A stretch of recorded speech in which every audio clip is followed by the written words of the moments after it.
አስቀድሞ በነቢዩ በዳዊት የተናገረው ኃይለ ቃል አለ። ኃይለ ቃሉም እስመ ሰብእ ለዓለመ ሀንጽ ምሕረተ በሰማይ ጸና ጽድቅከ ኪዳነ ተካሄድኩ ምስለ ኅሩያንየ የሚለው ነው። እንግዲህ ዛሬ ያው የእናታችን በዓል ስለሆነ ይህን የተመለከተ ነው። እንግዲህ ቃሉን እንደሰማችሁት ኪዳነ ተካሄድኩ ምስለ ኅሩያንየ። አሁን እንግዲህ ከወዳጆች ከመረጥኳቸው ጋራ ቃል ኪዳን አደርጋለሁ፣ ቃል ኪዳን ገባለሁ እያለ እግዚአብሔር አስቀድሞ ይሄ በነቢያት የተነገረ ነው። ዳዊትም ይህንን አሁን ተናግሮታል። እንግዲህ ያው ስታነቡት የነበረ ነው። በሌሎችም ነቢያት ይህን ኃይለ ቃል በሰፊው ተናግሮታል እግዚአብሔር። በዚህ ነው እንግዲህ ኪዳነ ምሕረት የሚለው ቃል ስያሜ የተሰጣት ለእመቤታችን ነው። ኪዳን ማለት ምን ማለት ነው? ምሕረት እንኳን ታውቁታላችሁ። ምሕረት ይቅርታ ነው፣ ቸርነት ነው፣ ሰላም ነው፣ ፍቅር ነው፣ አንድነት ነው። እንግዲህ ምሕረት ነው። ምሕረትን የማያውቅ ሰው የለም። ምሕረት ሲባል በቃ ይቅርታ ነው። ኪዳንስ ምንድን ነው የተባለ እንደሆነ ኪዳን ማለት መሐላ ማለት ነው። መሐላ ግዕዙን የተመለከትነው እንደሆነ ተካሄደ ብሎ ተማማለ ነው የሚለው። ተማማለ ሲባል ቃል ተግባባ። ምን አይነት ቃል? እንግዲህ እግዚአብሔርን አልክድህም ነው። የእግዚአብሔርን ስም ጠርተው በእግዚአብሔር ስም ተማምለዋል፣ አይካካዱም። ያው እንግዲህ እናቴ ትሙት አባቴ ይሙት እውነት ብለው ሲናገሩ ይሄ ምን ይባላል? መሐላ ይባላል። እያችሁ ተካሄደ ብሎ ተማማለ፣ ቃል ተግባባ። እነዚህ እንግዲህ የተማማሉት ቃል ኪዳን የተግባቡት ማንና ማን ናቸው? አዳምና ሰው። ማን ነው? ሰውና እግዚአብሔር ናቸው። ሰው እግዚአብሔርን አልክድህም ብሎ የእግዚአብሔር ስም ጠርቶ ለእግዚአብሔር ቃል ኪዳን ገባ። እግዚአብሔርም ደግሞ በስሙ ለሰው ልጆች ቃል ኪዳን አደረገ። እግዚአብሔር ከሰው ጋር ሊኖር ሰዎችም ለእግዚአብሔር ማደሪያ ሊሆኑ በቃል ኪዳን ጸኑ። አሁን እንግዲህ ይህንን ዛሬ መነሻ አድርገን የምንማማርበትን የትምህርታችን መነሻ መዝሙር 88 ቁጥር 28 ላይ ጀምረን ነው የምንመለከተው። ኃይለ ቃሉ ምን ይላል? ለዘላለም ምሕረቴን ለእርሱ እጠብቃለሁ። ለማን? ለዳዊት ዘር። ይኸውላችሁ ለዘላለም ምሕረቴን ለእርሱ እጠብቃለሁ፣ ኪዳኔም በእርሱ ዘንድ የታመነ ነው ይልና ዘሩንም ለዓለምና ለዘላለም ይላል። እንግዲህ ለዓለምና ለዘላለም ማለት ዘሩን ለዓለምና ለዘላለም አጸናለሁ ሲል እንግዲህ ከእኔ ጋር ይኖራል በመንግስተ ሰማያት መንግስቴን አወርሰዋለሁ ነው። ይሄ ቃል የተገባለት ለዳዊት ነው። እንግዲህ አስቡ፣ ዳዊት ማለት መቼ ነው ዳዊት ከዚህ ዓለም የተሰናበተው?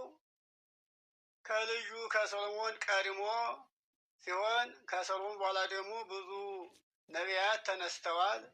ከዚያም በኋላ የተነሱት ነቢያት የእርግጥ የታወቁት እነ ኢሳይያስ፣ እነ ኤርምያስ፣ እነ ሕዝቅኤል፣ እነ ዳንኤል ከዛም ጥቂት ነቢያት ታውቀዋል እና ይህን በዳዊት ያናገረ ይህን ትንቢት በዳዊት ሲያናግር በኋላም ደግሞ በትንቢተ ኤርምያስም ላይ የተነገረ ኃይለ ቃል አለ።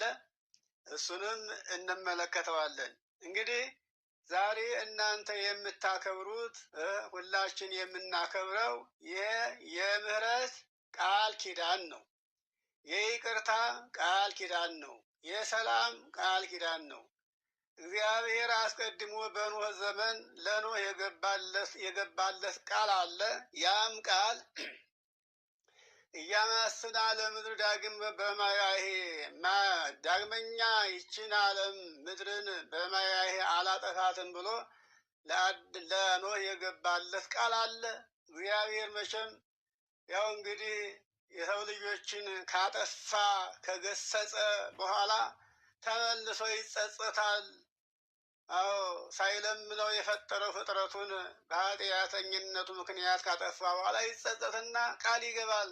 መቼም መሐሪ ነውና እና የእግዚአብሔር ልጆች አሁን እንግዲህ ኪዳነ ምሕረት ስንል ምሕረት ነው።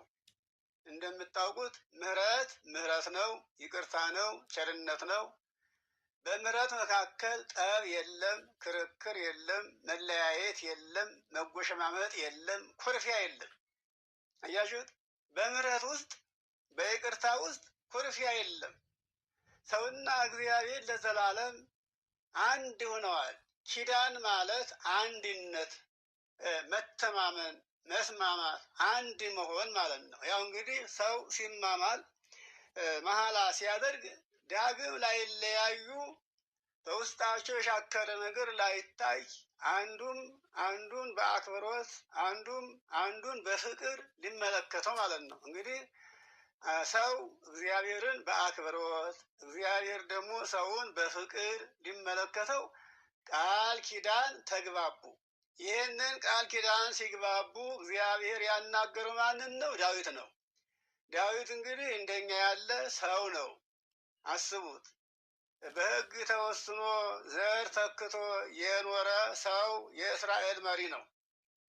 ግን በእግዚአብሔር ዘንድ የተመረጠ ምርጥ እንደ እግዚአብሔር ልብ ሆኖ የተገኘ ሰው ነው። እግዚአብሔር የዳዊትን ማን ነው? የእሴይን ልጅ ዳዊትን እንደ ልቤ የሆነ ሰው አገኘሁኝ ብሎ የመሰከረለት ዳዊት ነው። እንደ ልቤ የሆነ እኔ ሳልናገረው፣ እኔ ሳላስበው፣ እኔ ሳላመለክተው ራሱ አውቆ እግዚአብሔር እንዲህ ያለ ነገር ይወዳል ብሎ የፈቃዴን አውቆ በፈቃዴ የሄደ ዳዊት ነው ብሎ እግዚአብሔር አመስግኖታል። ከምስጋናውም በላይ ልጅ ሲተካለት ልጁን ሰሎሞንን እንዲህ ነበር ያለው። አንደኛ ነገሥት ምዕራፍ 3 እና ምዕራፍ 9 ላይ ስንመለከት ይገርማችኋል። እና ሰሎሞንን ምን አለው? እንደ አባትህ እንደ ዳዊት በፊቴ በቅንነትና በታማኝነት ብትሄድ መንግስትህ የጸና ይሆናል ብሎታል ሰሎሞንን። አንደኛ ነገሥት ምዕራፍ 9 ቁጥር 3 ላይ ስንመለከት ጾምህንም ጸሎትህንም ሰምቻለሁ ተቀብያለሁ፣ የሰራኸውንም ቤተ መቅደስ የስሜ መጠሪያ የሆን ዘንድ ቀድሼዋለሁ እቀድሰዋለሁ። አንተንም እንግዲህ በሕይወትህ ሁሉ ቀድሰሃለሁ፣ አመሰግንሃለሁ፣ ባርክሃለሁ አለና ምን አለው? እንግዲህ ይህን ሁሉ አሁን ጾምህንም ጸሎትህንም ስቀበልህ ይህንንም የሰራሃልኝን ቤተ መቅደስ የስሜ መጠሪያ እንዲሆን ስቀድሰው አለ። እንደ ዳዊት እንደ አባትህ የሆንክ እንደሆነ ነው።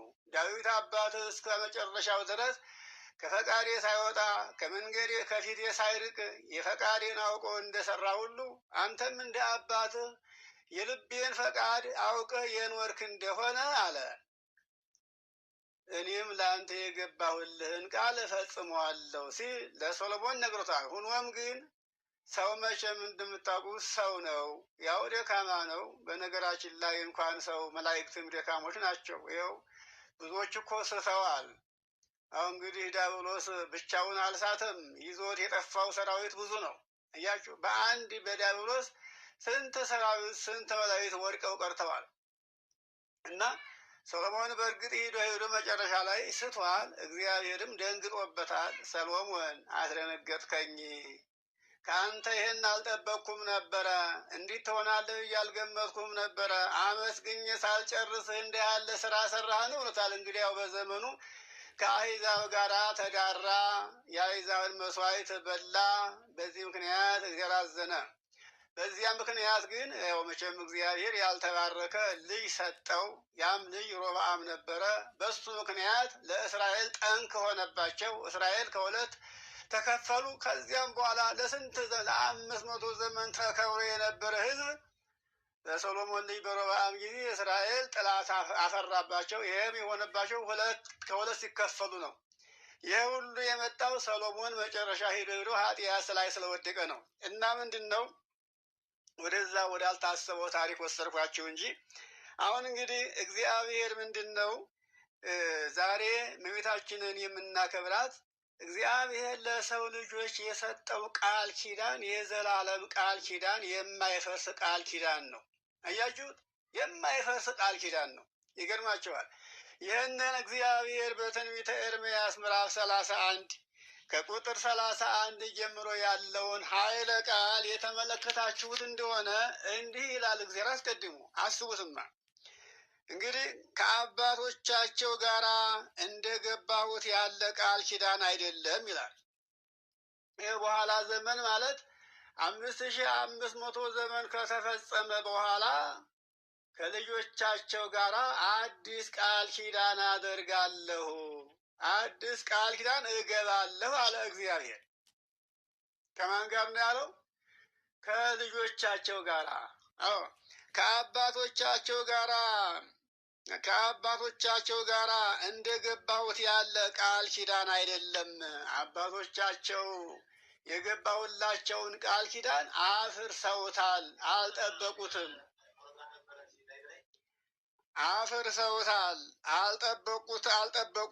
እኔም ደግሞ ችላ አልኳቸው ነው የሚለው። አስቡት። ከአባቶቻችን ጋር የተገባው ቃል ኪዳን ምን ነበር ያላችሁ እንደሆነ ሕገ ኦሪት ነበረ። አያችሁ፣ ያ ሕገ ኦሪት ያው እንግዲህ እግዚአብሔር ቃሉን በጽላት በእብነ በረድ ጽፎ ሰጣቸው። ያንን ሕግ ይዘው ሲኖሩ ግን እነሱ አልጠበቁትም፣ አፈረሱት። እሱም ችላ አላቸው። አሁን ምን አለ እግዚአብሔር እዚህ ላይ ሕጌን በልቡናቸው አኖራለሁ፣ በልባቸውም እጽፈዋለሁ፣ እኔም አምላክ እሆናቸዋለሁ፣ እነርሱም ሕዝብ ይሆኑኛል። ማንም ሰው እያንዳንዱ አባትም ልጁን ባልንጀራም ባልንጀራውን አምላክህን እግዚአብሔርን እወቅ ብሎ ማንም ለማንም አያስተምርም፣ ሁሉም ያውቁኛልና። ከሕፃናት እስከ ሽማግሌ ያሉት ሁሉም ያውቁኛልና እስኪ ስለ እግዚአብሔር ንገሩኝ፣ እስኪ አስተምሩኝ የሚል የለም ብሎ እግዚአብሔር ይህንን በኤርምያስ አናግሮታል። አሁን በእውነት ለመናገር ስለ እግዚአብሔር አስተምሩኝ እስኪ ንገሩኝ የሚል የለም። እግዚአብሔርን እናውቀዋለን፣ እያወቅነው ግን ኃጢአቱን እንፈጽመዋለን። አያችሁት? ስራችን ይወላችሁ ኃጢአት የምንሰራው እግዚአብሔርን ሳናውቀው አይደለም፣ እግዚአብሔርን ሳንረዳው አይደለም። ተረድተነው አውቀነው በዓይናችን አይተነው በእጃችን ዳሰነው ስጋውን ፈትፍተን በልተን ነው፣ ወይኑን ጠጥተን ነው። አያችሁ ኃጢአት ላይ የምንወርቀው። እና አሁን ይሄ ቃል ዛሬ እኛ ኪዳነ ምሕረት የምሕረት ቃል ኪዳን ብለን የምናከብረው ቀድሞ የተነገረ ነው። አያችሁት? አዲስ የመጣ አይደለም። እናታችን ድንግል ማርያም ገና ሳትወለድ አያችሁ፣ እንግዳስ ዓለም ሳይፈጠር በአምላክ ሕሊና ታስባ እንደነበረ ተአምሯ ይናገራል። አዎ እግዚአብሔር እሷ ብቻ ሳትሆን ሰው ራሱ ዓለም ሳይፈጠር ነው የሚያውቀው እግዚአብሔር። አያችሁት? እግዚአብሔር ይሄንን ዓለም ሳይፈጥር ነው ሰውን በምሳሌያችን እንፍጠር ብሎ የተናገረው። ዓለምን ሳይፈጥር ነው። ከዚህ ዓለም በፊት ሰው ይቀድማል። ይገርማችኋል። እና እግዚአብሔር አምላካችን እንግዲህ በዛሬው ዕለት የቃል ኪዳኑን ሕግ ጠብቀን መኖራችንን እናታችንን ድንግል ማርያምን እያሰብን በዚህ ያንን ቃል ኪዳን እንጠብቃለን ማለት ነው። እግዚአብሔር ልጆች እንግዲህ እግዚአብሔር የተናገረው ቃል ኪዳኑ ቀድሞ የተነገረ ነው። ሆኖም ግን ይህን ቃል ኪዳን እግዚአብሔር የገባውን ቃል ኪዳን በማን ነበር የሚፈጽመው? በእናታችን በድንግል ማርያም ማኅፀን ነበር። አስሙት። ቀድሞ የተገባው ለእስራኤል የተሰጠው ቃል ኪዳን ሕገ ኦሪት ነው። አስቡት፣ ሕገ ኦሪት ነው። እነዚያ ሽረውታል፣ ኦሪትም ታልፋለች። ግን የማታልፍ ሕግ አለች። ያችን የማታልፈዋን ሕግ በልጆቻቸው ልቡና ላይ እጽፈዋለሁኝ አለ እግዚአብሔር። አያችሁት? ያ ቀድሞ በእብነ በረድ ተጽፎ ለሙሴ የተሰጠው ሕግ ያ ቃል ያ 10 ትእዛዛት ማለት ክርስቶስ ነበር። እግዚአብሔር ያንን ቃል ፍጥረት ሳያውቅ መላእክት ሳያውቁ የሰው ልጆች ሳያውቁ በማኅፀነ ማርያም አሳደረው። አያችሁ አምላክ ቃሉን ወደዚህ ዓለም እንደላከ ቃሉ ወደዚህ ዓለም መጥቶ በድንግል ማርያም ማኅፀን እንዳደረ ሰው እንደሆነ የታወቀው የተወለደለት ነው። እስከሚወለድ ጊዜ ግን ማንም አያውቅም ነበረ። ታውቆማ ቢሆን ኑሮ ያን ጊዜ ዲያብሎስ ስንቱን ባበላሸው ነበር። አያችሁ ይሄ ሁሉ ምስጢር የተሰወረው ዲያብሎስ እንዳያውቅ ነው። ቀድሞ አስቀድሞ እንቅፋቱን መሰናክሉን እንዳያበዛ ነው እና ለአባቶቻችን የተሰጠው ቃል ኪዳን በምን ተቀረጸ? በምን ተሳለ? በድንግል ማርያም ማኅፀን ተሳለ። አያችሁ ተሳለ፣ ተጸነሰ፣ ተወለደ፣ ሰው ሆነ፣ አየ ነው። ያ ነው ቃል ኪዳኑ። አሁን ያ ቃል ኪዳን የማይሻር ቃል ኪዳን ነው። ለምንድን ነው የማይሻረው የተባለ እንደሆነ አምላክ ተዋህዶታል፣ አምላክን ተዋህዷል። አያችሁ የተዋሃደን ነገር መለየት እንችላለን። እናቶቻችን እህቶቻችን እንደው ሌላውን ተውትና በቤት ውስጥ እንደው ሽሮ ስትሰሩ በርበሬ ስትቀላቅሉ ከዚያ በኋላ እንግዲህ ጨውን የብቻ በርበሬውን የብቻ ሽሮውን የብቻ እናርግ ብትሎት ይሆናል? ይስማማል? አይሆንም እኮ። ይኸውላችሁ አሁን የማይሻር ቃል ኪዳን የቀድሞዎቹ ቃል ኪዳን ተዋህዶ አልነበረም። አያችሁ በቃል ያለ ይረሳል፣ በወረቀት ያለ በመጽሐፍ ያለ ይወረሳል። አያችሁት? በዚያን ጊዜ በእብነ በረድ የተሰጠው ቃል ኪዳን ቃል ነበረ። ለእኛ የተሰጠው ግን በቃል ሳይሆን በጽሁፍ ነበረ። በምን ጽሁፍ? በልቦና ሰሌዳ ነበር። እንግዲህ አያችሁት? ልባችን ላይ ተጻፈ። ይሄው እያነበብኩን ነው፣ እናንተም ይሁት። አዎ በልቦናቸው አኖረዋለሁ፣ በልባቸውም እጽፈዋለሁ፣ እኔም አምላክ ሆናቸዋለሁ፣ እነሱም ልጆች ይሆኑኛል። አያችሁ አሁን ይሄን ነው ያልተረዳ ነው። አሁን ይህንን ካለመረዳት የተነሳ ወደ እውነት ለመሄድ እውነት ነገር ለመናገር እውነት ስራ ለመስራት እግዚአብሔርን አፍሮ ለመኖር ያልቻልነው ይህን አልተረዳ ነው። ያውላችሁ እንግዲህ ስንማር እግዚአብሔር ስናገለግል እውነቱን ነገር እንድናውቅ ያስፈልጋል። ሁልጊዜ ትምህርት እኮ ጥቅም የለውም። አያችሁት? 10 ዳቦ ከመላስ ምን ይባላል? አንዷን መጉረስ ይባላል። 10 ዳቦ ቢልሱት አሁን ያጠግባል? አይሆንም እኮ። የሞሰውን እንጀራ ስናየው ብንውል ስናሸተው ብንውል ምንም አይጠቅምም። አያችሁ አንድ ጉራሽ ግን ትጠቅማለች። የእግዚአብሔርም ቃል ሁሉን ነገር ከኦሪት ዘፍጥረት እስከ ዮሐንስ ራእይ ድረስ ብናነበው አንዷን ቃል ካልተጠቀምንበት ትርጉም የለውም። ስለዚህ እኛ መጠቀም የምንችለው በጊዜያችን ነው። እንግዲህ ሲሾም ያልበላ ምን ይባላል? ሲሻር ይቆጨዋል። አያችሁ አሁን እኛ ሲሾም ያልበላ ብለን የምንመለከተው ያን ስልጣን የያዘውን ሰው ነው። ይሄ ሞኝነት ነው። ሲሾም ያልበላ የተባለው እኛ ነን፣ የተሾምነው እኛ ነን። በዮሐንስ ወንጌል ምዕራፍ 1 ስትመለከቱት ለሚወዱት ለተቀበሉት ስልጣንን ሰጣቸው። አያችሁ ስልጣኑ ይሄ ነው። የተሾምነው እኛ ነን። በዚህ ሰዓት ይህን ስልጣን ተሰጥተን ተሹመን ከተሻርን በኋላ ቁጭቱ አይለቀንም። አያችሁ የምንሻረው መቼ ነው? ያ ሞት የመጣለት ነው። እግዚአብሔርን ሳናስበው ሳንከተለው ፈቃዱን ሳንፈጽም የመጣ ሞት የመጣለት ከሹመታችን ወርደናል። በሹመታችን አልበላንበትም፣ አልጠጣንበት። ይህም ደግሞ መብሉም መጠጡም ጽድቅ ስራ ነው። አያችሁ መታዘዝ ነው፣ ደግነት ነው፣ ቅንነት ነው፣ እውነተኛው ነው፣ መገኘት ነው፣ ከኃጢአት መለየት ነው። ይኸውላችሁ አሁን እኛ ምንድነን? የእግዚአብሔር ሹማምንት ነን። አሁን እኛ ሲሾም ያልበላ የሚለውን ይሄን የምድራዊ ስልጣኑን ነው የምንመለከተው አይደለም? እሱ አይደለም፣ እሱ ለራሱ ነው። እንግዲህ እውነተኛ ቢሆን እውነቱን ያገር ያገኛል። ግን ተሹም ያለው ብሎ በሹመቱ ቢጠቀም ደግሞ ፍርዱ ይጠብቀዋል። አያችሁ ሲሾም ያልበላ እኛ ነን። የተሾምነው በማን ነው? በሰው ምርጫ ሳይሆን በእግዚአብሔር ምርጫ የተሾምን እኛ ነን። ይኸውላችሁ ውሉደ እግዚአብሔር ተብለን የተጠራን የእግዚአብሔር ቤተሰብ ተብለን ቤተሰብ የሆን አንድ ጊዜ ነፍሳችን ስጋችን ተዋህዶ እኛም ደግሞ ጥንት አባታችን አዳም የተመኘውን የሻተውን ያገኘንበት ነው። አያችሁ፣ አዳም አምላክነትን ሻተ። ለጊዜው ግን ስላልተፈቀደለት ግን ተዋረደ፣ ተቀጣ። ቀኖናውን ከፈጸመ በኋላ ግን እግዚአብሔር አዳም የፈለገውን አምላክነቱን አወረሰው። ይኸውላችሁ እንግዲህ ሰው በእውነት አምላክነትን ካገኘ በኋላ ወርዶ የዲያብሎስ ተባባሪ ሆኖ መገኘት በጣም ያሳዝናል። እግዚአብሔርን የሚያሳዝነው ይሄ ነው። የምትፈልገውን አምላክነት ሰጥቼ ገዥ ካረኩ በኋላ እንደገና ወርደህ የዲያብሎስ ተባባሪ ግብረ በላ መሆንህ ብሎ በዚህ እያዘነ እግዚአብሔር አሁን ዓለምን እንዴት እንደሚያደርጋት ታያላችሁ፣ ታውቃላችሁ። አሁን ይሄ ለእናንተ እንግዳም አይደለም። ያችሁ ሁላችን አንድ በአንድ የዲያብሎስ ግብረ በላዎች ሆነናል።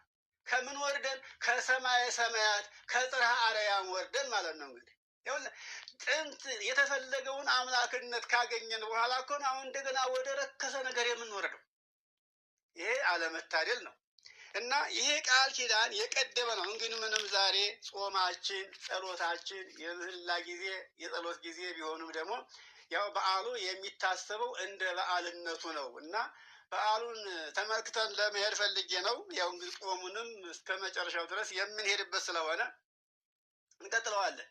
ዛሬ በዓሉን እንደ በዓል የምናደርገው ለበዓሉ የሚመለከተውን ይዘን ለመሄድ ፈልጌ ነው እና ይሄንን ያነሳሁት እንግዲህ የእግዚአብሔር ልጆች ሁላችንም በእውነት መጀመሪያ ላይ እንደጠቀስኩላችሁ መማራችን መልካም ነው። ግን ሁልጊዜ መማራችን ደግሞ አንዱን ነገር የማንሰራው ከሆነ ትርጉም የለውም ነው።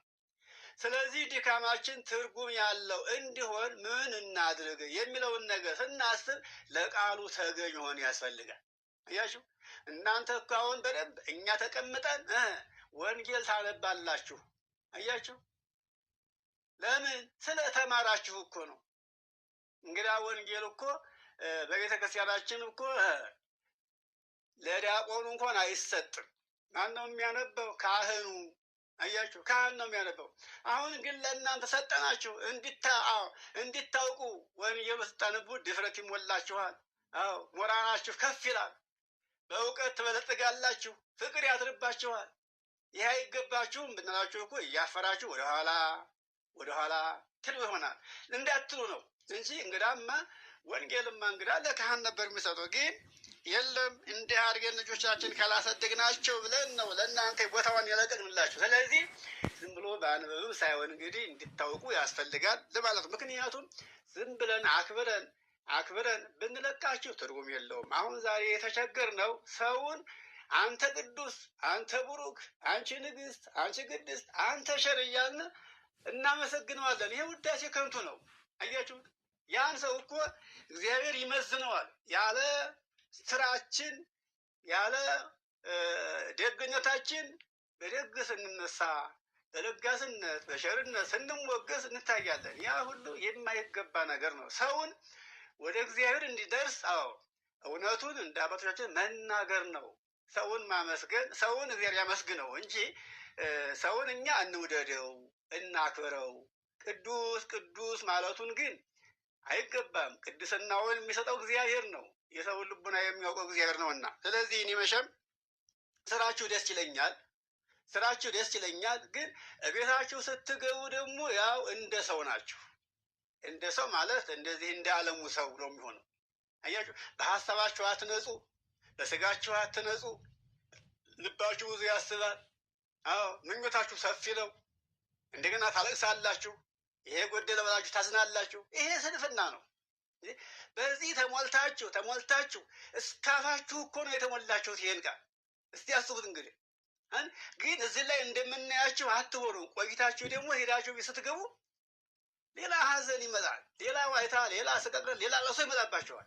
እንደዚህ እንዳይሆኑ ባለ ተስፋ እንድትሆኑ ያስፈልጋል። ዓለም የምታስተምረው ብዙ አይነት ትምህርት ነው የምታስተምረው።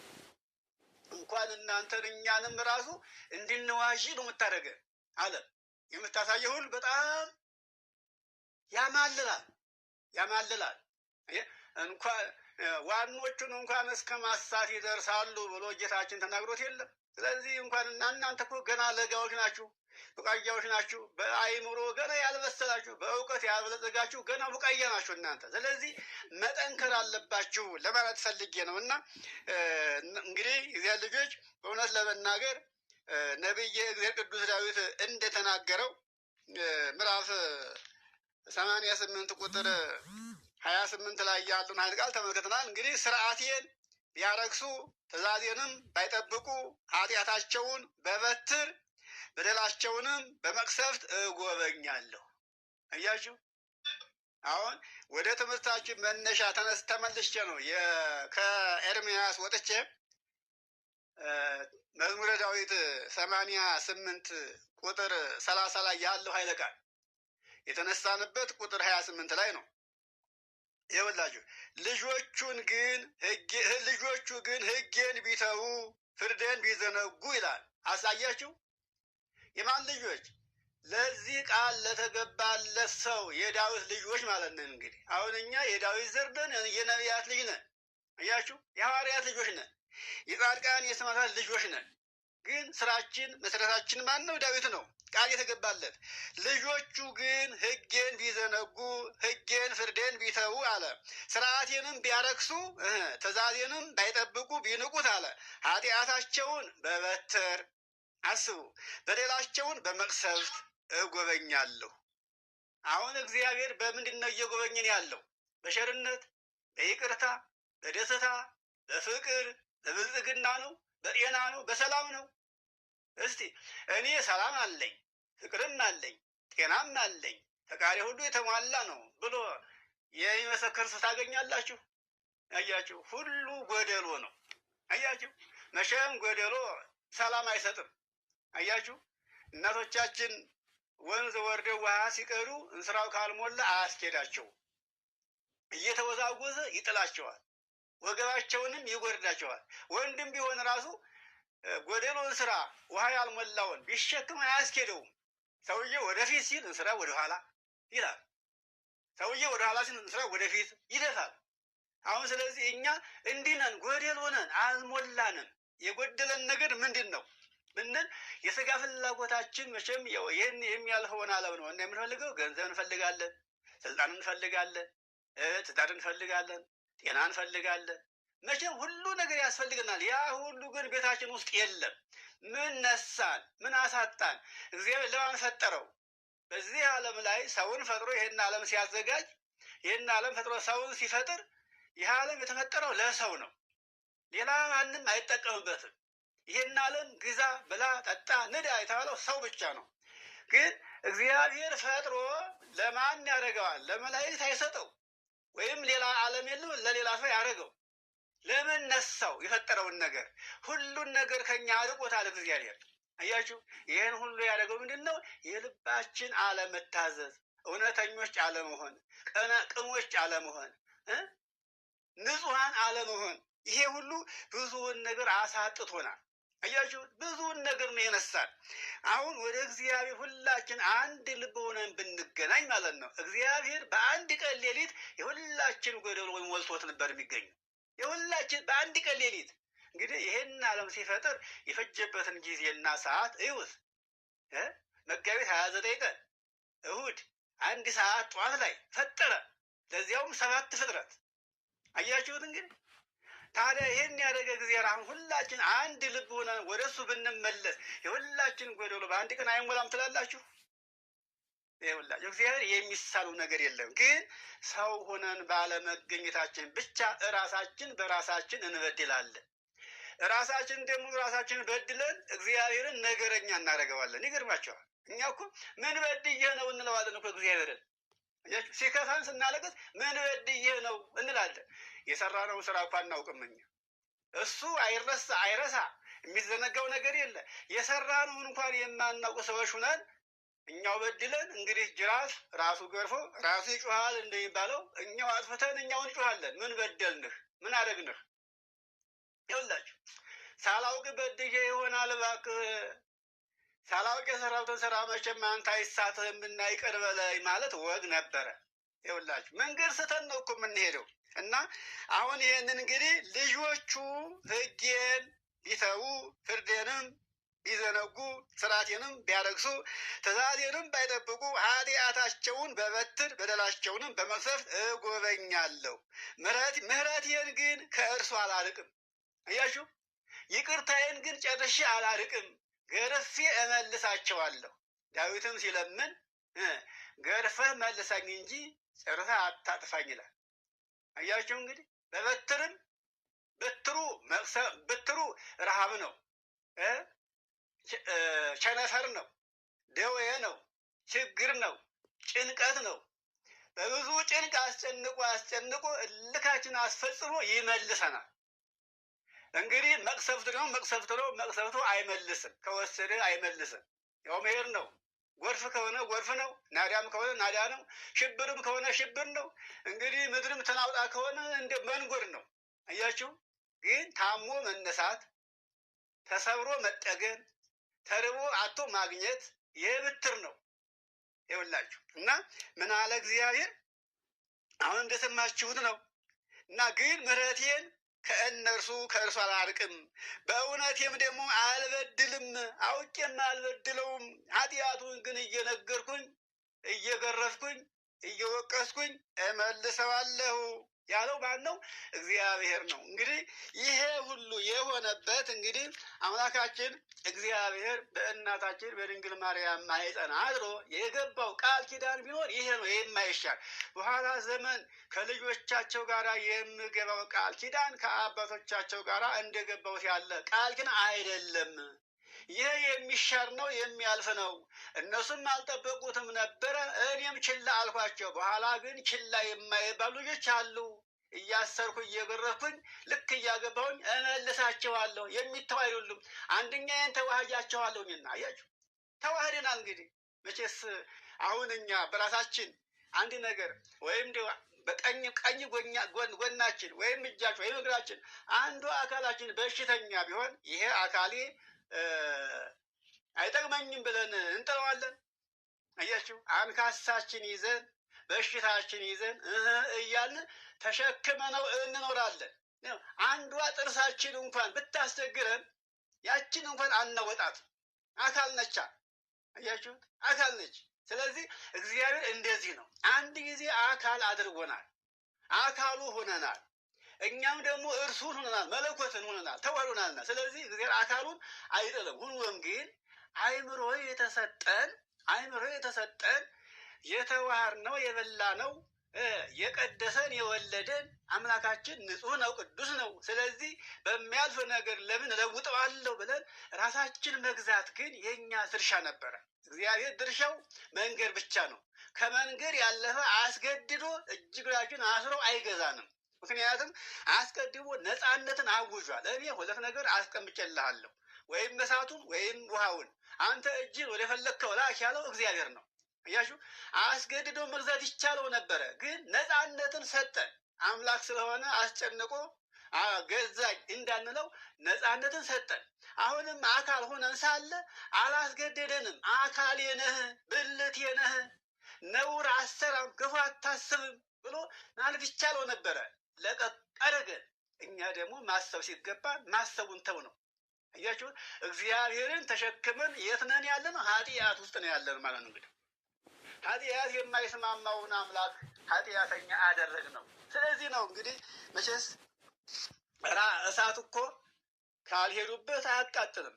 ይህን ታውቃላችሁ። እሳት ካልሄዱበት፣ ውሃ ካልገቡበት አያሰጥምም፣ አይወስድም። እሳትም ካልነኩት አይነካም። ይኸውላችሁ ኃጢአቱም ማዕበሉም ማን ነው? እሳቱም ማዕበሉም ኃጢአት ነው። አያችሁ ያመጣብን ነገር አስቡት። እና የእግዚአብሔር ልጆች ይሄን ለማለት ፈልጌ ነው። በእውነት ብዙ ወንድሞች እየታዩኝ ሰዓቱን ፈጀሁት የዚህ ብቻዬን እና በጣም ይቅርታ። እንግዲህ ያልነው ይሄ ጾማችን ጸሎታችንን አስቡት። እንዴት ነው ዋጋ ልናገኝ የምንችለው የሚለውን ነገር ብናስብ መልካም ነው። ምሳሌ አስቀድሜ አንድ ነገር ልንገራችሁ። ይኸውላችሁ ሰው መቼም የፈለገውን ያክል ብርቱ ቢሆን የፈለገውን ያክል ኃይለኛ ቢሆን ያለ ድጋፍ መኖር አይችልም። ያለ ድጋፉ ምንድን ነው ያልን እንደሆነ ለምሳሌ ገበሬ የሆነ እንደሆነ ገበሬው የግብርና ሙያ ከበሬዎቹ ጀምሮ ሞፈሩ፣ ቀንበሩ፣ ማረሻ፣ ወገሉ ሁሉ ዶማው ሁሉ ያ ሁሉ የተሳካ ካልሆነ ግብርናው ምን ይሆናል? የሞተ ይሆናል።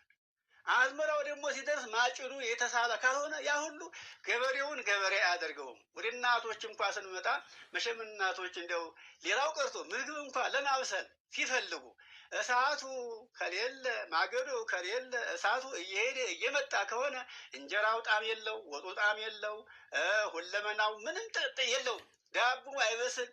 አያችሁት? ሴቲቱንም ባለሙያ የሚያደርጋት እሳቱ ነው። ገበሬውንም ባለሙያ የሚያደርገው ምንድነው? መሳሪያው የተሟላ ሲሆን ነው። አስቡትማ፣ አሁን ወታደርም ከሆነ ወታደሩን ጀግና ወታደር ንቁ የሚያሰኘው መሳሪያው ነው። መሳሪያው ቃታው የሚነክስ ከሆነ የማይሳብ ከሆነ ያ ጠንካራው ጎበዝ የነበረው ሰውዬ ሁሉ ሰነፍ ይሆናል፣ እጅ ይሰጣል። ይኸውላችሁ ይሄ አሁን እየነገርኳቸው ያለው ምሳሌ ነው፣ እንዲገባቸው ብዬ ነው። ምሳሌ ነው።